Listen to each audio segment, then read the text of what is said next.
Дарья, скажи, пожалуйста, кого бы ты могла назвать своим любимым учителем или любимыми учителями?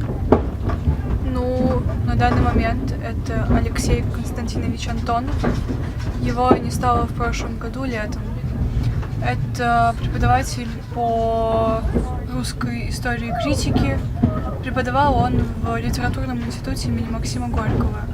Но для меня он учитель не столько благодаря тому, что он дал мне на лекциях, там, на парах, а благодаря тому, что он дал мне в личных непосредственных разговорах и в общении, которое происходило и за стенами института.